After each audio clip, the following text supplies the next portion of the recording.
आज जो है हम भेषज कल्पना का दूसरा पार्ट इसमें कवर करेंगे, जिसमें कि 50 क्वेश्चंस लगाएंगे। तो आइए देखते हैं कौन कौन से क्वेश्चंस हैं। तो जो फाड़ित होता है उसके भेद पूछे गए हैं। इनमें से कौन है जो फाड़ित के भेद हैं? ठीक है, इसमें आप देखेंगे तो मध्य है, अवलेह है। ठीक है, अवलेह का, मध्य का, या दोनों का, या क्वाथ का। तो देखिए मध्य का नहीं होता है। जो फाड़ित भेद किसका है? तो वो अवलेह का है। ठीक है, इसको आपको अच्छे से याद रखना है।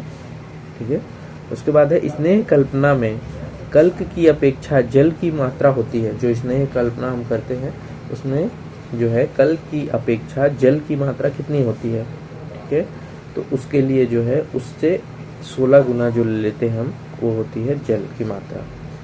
स्नेह पाक के भेद हैं। स्नेह जो पाक करते हैं उसके कितने भेद होते हैं? तो उसके 3 भेद होते हैं। सुश्रुत मृदु पाक स्नेह का प्रयोग होता है। सुश्रुत अनुसार मृदु पाक स्नेह का प्रयोग किस चीज के लिए होता है? ये देखिए भोजनार्थ जो हम लेते हैं वो मृदु पाक के लिए लेते हैं। ठीक है, संधान पूर्णता की परीक्षा है। जो संधान है उसकी पूर्णता की परीक्षा क्या है? तो उसकी पूर्णता की परीक्षा जब हम करेंगे तो उसमें हम क्या देखेंगे कि पात्र में जो है शब्द अभाव मिलेगा हमको।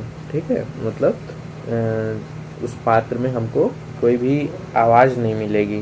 कुछ भी हम जब संधान पूरी तरीके से हो जाएगा तो, क्योंकि पहले उसमें वायु का या उबलने का वो सब जो प्रोसेस होता है उसके वजह से वहाँ पे हमें शब्द मिलता है।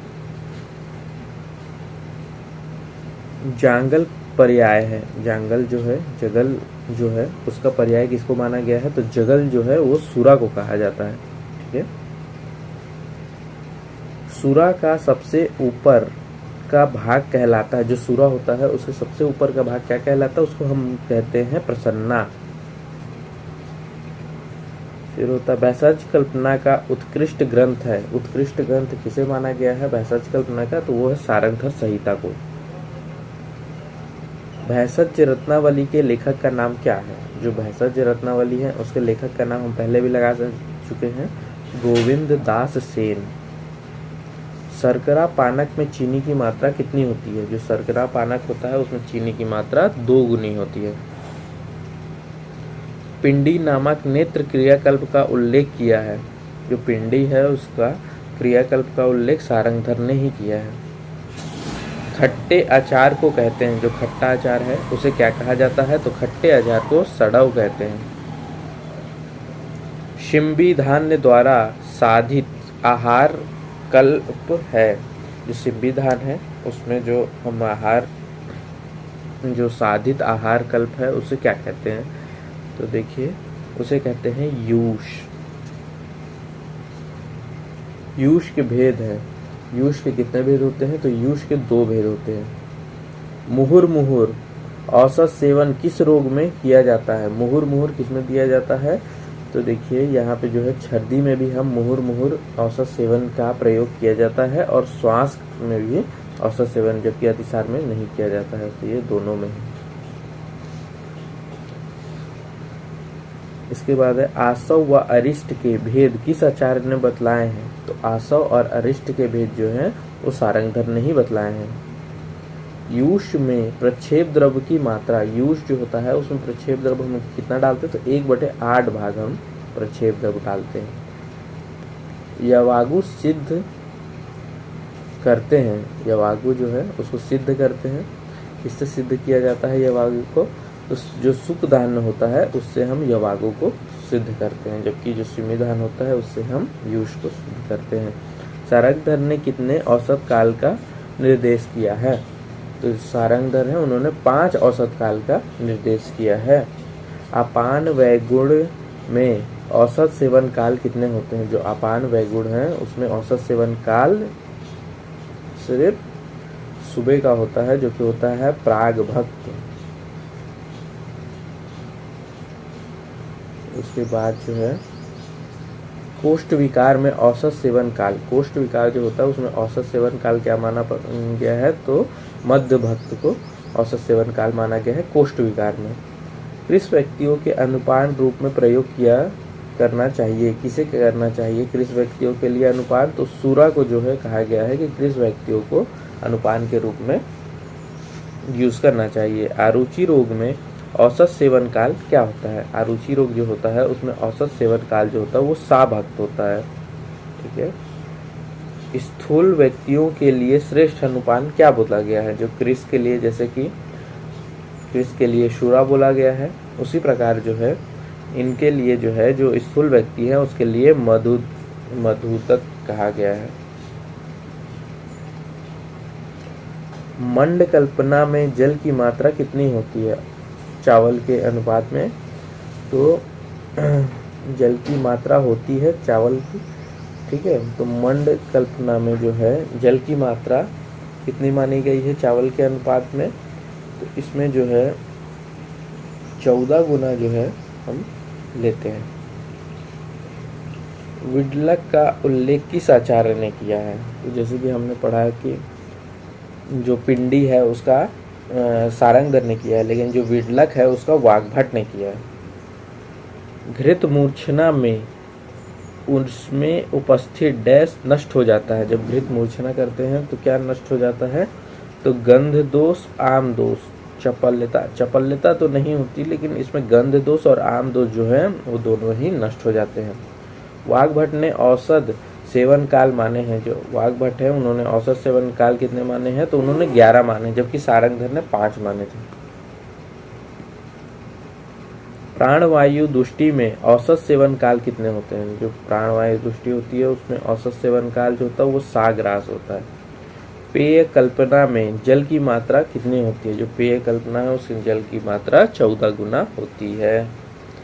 तेल मूर्छना संस्कार तैल स्थित किस दोष को दूर करने के लिए किया जाता है? जो तैल मूर्छना करते हैं उसको किस दोष को? तो गंध दोष को दूर करने के लिए किया जाता है। संजीवनी वटी में घटकों की संख्या क्या है? संजीवनी वटी में घटकों की संख्या 10 होती है। षड्बिंदु तैल में भावना दी जाती है। षड्बिंदु तैल जो है उसमें भावना दी जाती है अजादुग्ध की। संजीवनी वटी का भावना द्रव्य क्या है? संजीवनी वटी जो है उसका भावना द्रव्य क्या है? तो वो है गौमूत्र। संजीवनी वटी जो होता है उसका भावना द्रव्य है गौमूत्र।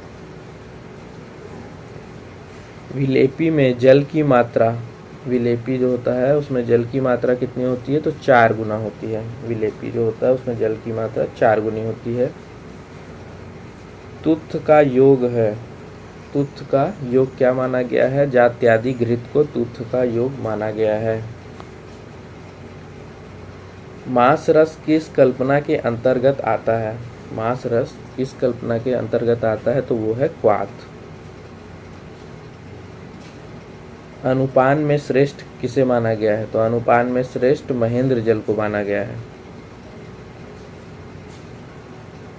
अस्थि रहित मांस पीसकर उसमें गुड़ूची, पिपली, मारीच मिलाकर तैयार की हुई कल्पना को कहते हैं। अस्थि रहित मांस को पीसना है, फिर गुड़ूची, पिपली और मारीच को मिलाना है, तो इसको हम क्या कहते हैं? वेशवार कहते हैं। यादव जी त्रिकम जी के अनुसार क्षीर पाक कल्पना में दुग्ध की मात्रा कितनी होती है? यादव जी त्रिकम जी के अनुसार क्षीर में होती है 15 गुनी।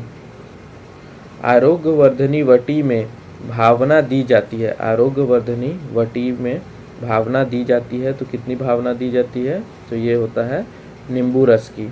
ठीक है। सौभाग्यवटी का भावना द्रव्य, जो सौभाग्यवटी है उसमें कौन सा भावना द्रव्य यूज होता है?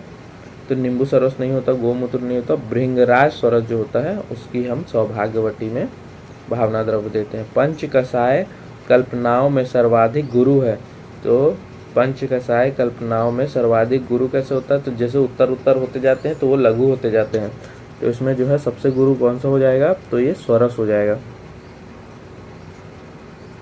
दशांग लेप का रोग अधिकार किसे माना गया है? तो देखिए दशांग लेप जो है उसका रोग अधिकार माना गया है विसर्प को, ना कि ग्रंथि अर्श और भगंदर को।